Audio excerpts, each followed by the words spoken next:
Hey there. This is my free kind of creepy village generator. You're able to download it off my Gumroad if you want to explore it, see how it's made, or potentially make your own. So I'm just going to kind of break down, give a little overview of how it's made. This is not a technical video in the sense of giving you insight into everything, but just giving you an overview and a general understanding of what's going on. So, first things first, let's talk about the main piece of terrain.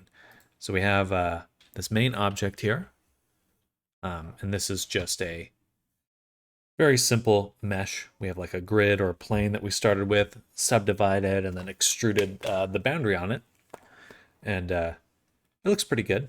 We have a few modifiers in this stack. So we have the store vertex colors, and these are all custom. They are modifiers, but they're geometry nodes as well, and they're quite simple. So the first one just stores colors. We have this little color. We can store a color attribute. The second is our noise normal. So this is what's actually giving it the kind of undulation and crunchiness there. We'll toggle that real quick. Boom, boom. Gonna give you an idea of what's going on. Now this one is a little bit more complicated, but the general idea is we're setting the position. After subdividing the mesh, we're setting the position using a noise texture. So we're pushing away from the surface, but this noise texture here, which we have control over, gives us a lot of variation. And we can continue to tweak that and change that noise. It's a little slow just because the mesh is so dense, but you can see it upped kind of the crunchiness there just by messing with this value. Then we're also setting a material. We're adding the vertex color material. So we can actually visualize the vertex colors. And then this one's a little bit more interesting, a little bit harder to show off without our path node in there. But we do have a mesh. You can kind of see where all the rocks and things are.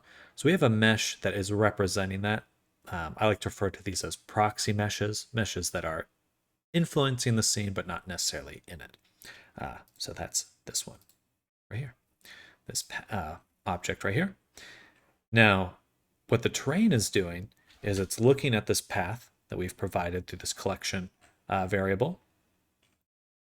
We're getting both our proximity to it, so from the terrain to the path, how close are we? And we're using that as a fall off for setting the position of the terrain to that path. So the path goes, the terrain goes, hey path, what's your position? I'm going to make that my position, but with a range, with a fall off of that distance. And we've also actually added some disabling the outcome. So rather than just setting the position exactly, I only wanted to move the terrain vertically. So we disabled the X and Y position change with this kind of complicated interchange. It's not too crazy. Basically, we can just replace the new position, replace its X with the original, or its Y with the original, or its Z with the original. So it just goes back to what it was before. And that way we can control each axis of the new position. And then next we have snap surface, the same thing, but we're doing it with the buildings now. So I believe if I move this up a little bit, you can see it's actually going to pull that terrain up with it because I don't want to do that by hand. That's exactly what geometry nodes are for, being able to make these changes really quick. And I'm super excited, honestly, because I've spent a lot of time learning character design, and every time I've gotten into environment design, it's just felt so limited and frustrating or labor intensive. These nodes are really making it clear that there's other options. Okay. Now, we have quite a few different objects. I'm going to go ahead and let's turn off the terrain and the rock path for now, and the forest, just so we can focus in on these buildings here. So the buildings are made of a few different parts. So we have this building stacker node, and this one's pretty simple. For each object in a collection, it places one object, finds the point on the top, places another, and there's no offsetting. All of this is based on the origin, so it's just looking at origin and stacking, stacking, and stacking. And it just does that for as many times as we want. So we can actually adjust that. Boom. We can stack some more. We could change the seed to get like some variation there. And that looks pretty good. It's not like we see these windows and the roof and stuff. It's not worrying about any of that. The logic for this is just taking already made collection. So we already have these building sections and we're just stacking them. Nothing more than that. Yeah. So with that in mind, let's look at how we actually made those pieces. So I'm going to turn on building panels and building pieces, and we can see them floating right here. So these objects, each little module, is actually just a very simple cube that I've subdivided and kind of manipulated a little. And we're using this face instancer, which takes these face panels here, and for each face, snaps it to that face. Pretty simple. Really nothing too, well, actually this is quite a complicated node. It's a little more difficult than it seems on the surface, but we've built this tool so it is simple to use. Definitely check that one out. I think people will find a lot of use out of that one. So yeah, we just snap and we just made 3 different cubes. All of them are getting the snapping. We could change the seed if we want to get some different variation. And we could have even gone a little bit further by like maybe adding floorboards on the top and bottom instead of these windows. But we're feeling a little lazy today. Okay. And that's kind of how they're made. Oh, there's also the roof pieces. And so these buildings are just assembled from these collections. Actually, specifically just the roof and building collections.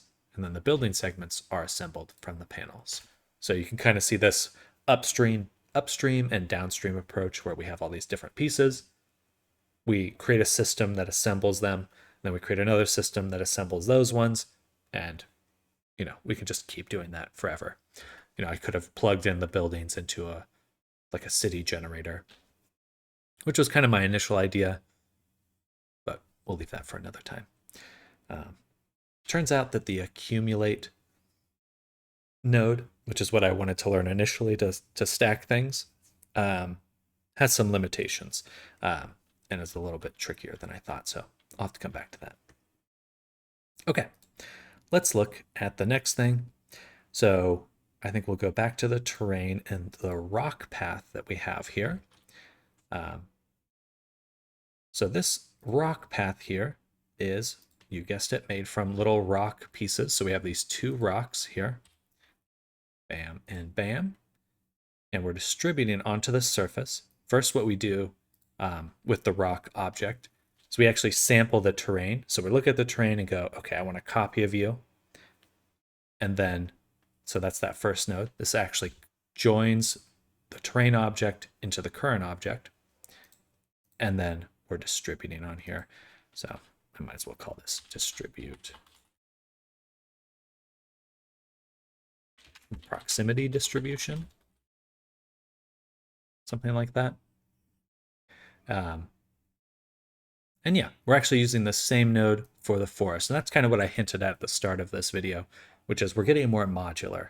It's like, I don't want to create this Uber graph where it does the rocks and the trees and this and that. It's like breaking things down so they're just focused on the most immediate concern and nothing outside of that is how we make things flexible.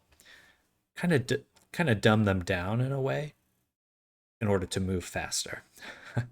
Maybe that's a secret to life. Okay, so then we distribute these rocks everywhere. And we're doing the same exact thing with our trees. So we have a tree object and we have forest collection. So again, it is really just the same thing. We join in the terrain so we can sample it, work with it, and then we distribute these instances on that terrain, which is nice because, again, it keeps our concerns separate. We have the terrain focused on just doing terrain stuff. We have the forest just doing forest stuff. We have the rocks just doing rock stuff. And it looks pretty good. Yeah. The buildings themselves, I manually placed, so I manually moved them around. And yeah, definitely play around with the notes. If you have any questions, you're always free to leave them in the comments or reach out to me. I stream pretty much every day, so you can always come by the stream, ask your questions. But hopefully you have a lot of fun with this Blender file. Thanks for taking a look.